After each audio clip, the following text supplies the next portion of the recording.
Hello friends, welcome back to my channel. இன்றைக்கி நம்ம ரொம்பவே டிஃப்ரெண்ட்டான ஒரு பிரேக்ஃபாஸ்ட் ரெசிபி தான் பார்க்க போகிறோம். வாங்க எப்படின்னு வீடியோக்குள்ளே போய் பார்க்கலாம். அதுக்கு முன்னாடி நம்ம சேனலை ஃபஸ்ட் டைம் பார்க்குற வியூஸ் ப்ளீஸ் சப்ஸ்கிரைப் பண்ணி வச்சுக்கோங்க. அப்போ தான் நான் போடுற வீடியோஸ் எல்லாமே மிஸ் ஆகும் உடனே உங்களுக்கு நோட்டிஃபிகேஷனில் வரும். நம்ம டின்னர் அல்லது பிரேக்ஃபாஸ்ட்டுக்கு செஞ்ச சப்பாத்தி மிஞ்சிடுச்சுன்னா அதை அடுத்த நாளைக்கு சூடு பண்ணி, அதாவது கல்லில் அல்லது ஆவியில் வேக வச்சு சாப்பிட்லாம். அதே மாதிரி இட்லி மிஞ்சிடுச்சுனாலும் அதை உப்புமா பண்ணி சாப்பிட்லாம்.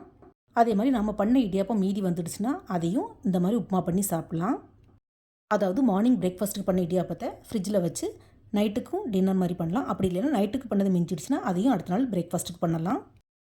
எக்ஸஸாக வந்த இடியாப்பத்தை இந்த மாதிரி ஒரு டப்பாவில் போட்டு ஃப்ரிட்ஜில் வச்சுக்கோங்க.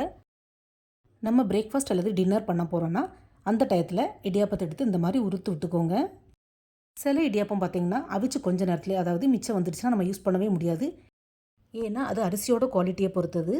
நல்ல அரிசியாக இருந்தால் எதுவுமே ஆகாது. கொஞ்சம் குவாலிட்டி மோசமானதாக இருந்தால் சீக்கிரமாகவே ஒரு மாதிரி பிசு பிசுன்னு ஆயிரும். ஸோ அதை நம்ம யூஸ் பண்ணவே முடியாது, அப்படி தூரப்பட வேண்டியதுதான். எனக்கு ஒரு 6 இடியாப்பம் மிஞ்சிடுச்சு. அதை அவ்வளோத்தையும் நான் இந்த மாதிரி உறுத்து எடுத்துக்கிட்டேன். இப்போ கேஸ் ஸ்டவ்வில் ஒரு கடாய் வச்சு அதில் கொஞ்சமாக எண்ணெய் ஊற்றிக்கலாம். எண்ணெய் கொஞ்சம் தாராளமாகவே ஊற்றிக்கோங்க. ஊற்றினதுக்கப்புறமா இந்த மாதிரி கடாயை சுற்றி விட்டுக்கோங்க. ஏன்னா நமக்கு அடி பிடிக்காமல் வரும். நான்ஸ்டிக் பேனாக இருந்தால் ஓகே தான். எண்ணெய் சூடாக இருந்ததும் அதில் கொஞ்சமாக கடுகு சேர்த்துக்கலாம். கடுகு போட்டு கொஞ்சமாக கடலைப்பருப்பு சேர்த்து வறுத்து விட்டுக்கலாம். கூடவே 1/2 ஸ்பூன் போல் உளுத்தம்பருப்பு, நான் கருத்த உளுத்தம்பருப்பு ஆட் பண்ணியிருக்கேன். நீங்கள் வெள்ளை உளுந்தம்பருப்பு கூட ஆட் பண்ணிக்கலாம். இதில் 1 ஸ்பூன் வேர்க்கடலை இருந்தாலும் வறுத்து சேர்த்துக்கலாம்.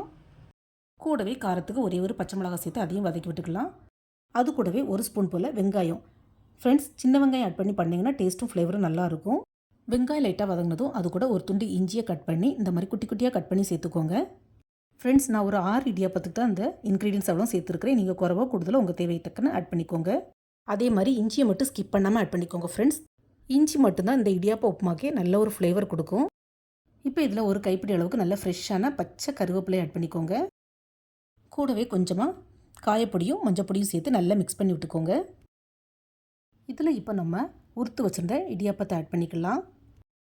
இடியாப்பத்தை மட்டும் துண்டு துண்டாக கட்டி கட்டியாக இல்லாமல் இந்த மாதிரி நல்ல பொடி பொடியாக உறுத்து எடுத்துக்கோங்க.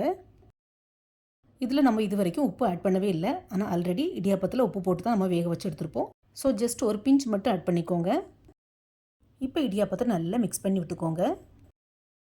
எக்ஸ்ட்ராவாக எண்ணெய் தேவைப்பட்டால் கூட கொஞ்சம் எண்ணெய் ஊற்றிக்கலாம். நான் ஃபஸ்ட்டு ஊற்றுனதே கரெக்டாக தான் இருந்தது. அதே மாதிரி நான் இதுக்கு கரம் மசாலா எதுவும் சேர்க்கல. உங்களுக்கு தேவைப்பட்டால் நீங்கள் கொஞ்சம் கரம் மசாலா அல்லது சிக்கன் மசாலா கூட சேர்த்துக்கலாம். அவ்வளோதான், சுட சுட இடியாப்ப உப்புமா, இடியாப்ப பிரியாணி எப்படி வேணாலும் பேர் வச்சுக்கலாம். சூப்பராக ரெடி ஆகிடுச்சு. கடைசியாக 2-3 ட்ராப்ஸ் லெமன் ஜூஸும் பொடியாக கட் பண்ண மல்லிக்கீரையும் சேர்த்து நல்லா மிக்ஸ் பண்ணி விட்டுக்கலாம். ஃப்ரெண்ட்ஸ், இந்த மாதிரி செஞ்சு கொடுத்தா சாப்பிட்டவங்க யாருமே இது பழைய இடியாப்பத்தில் செஞ்சதுன்னு சொல்லவே மாட்டாங்க. இன்ஸ்டண்ட்டாக ஃப்ரெஷ்ஷாக செஞ்சு கொடுத்த உப்புமா மாதிரி டேஸ்ட்டாக இருக்கும். ஃப்ரெண்ட்ஸ், இதே மாதிரி வெர்மிசெல்லி, அதாவது சேமியாலேயும் பண்ணலாம். ஆனால் சேமியாவை ஃபஸ்ட்டு ஸ்டீம் பண்ணி எடுத்துக்கோங்க, அல்லது தண்ணியில் வேக வச்சு எடுத்துக்கிட்டு இதே ப்ராசஸில் பண்ணுங்கள். அதுவும் டேஸ்ட் நல்லாயிருக்கும். ஃப்ரெண்ட்ஸ், இந்த மாதிரி மிஞ்சி இடியாப்பத்தில் உப்புமா பிரியாணி பண்ணலாம்னு யாருக்கும் தெரியாது. ஸோ இந்த வீடியோவை பார்த்ததோடு விடாமல் கண்டிப்பாக இதை ட்ரை பண்ணி பாருங்கள். நீங்கள் மட்டும் இல்லை, உங்கள் வீட்டில் இருக்கிற எல்லாரும் விரும்பி சாப்பிடுவாங்க. அந்த அளவுக்கு டேஸ்ட்டு செம்மையாக இருக்கும். நீங்கள் கண்டிப்பாக ட்ரை பண்ணுவீங்கன்னு எனக்கு தெரியும். தேங்க்ஸ் ஃபார் வாட்சிங். பாய்.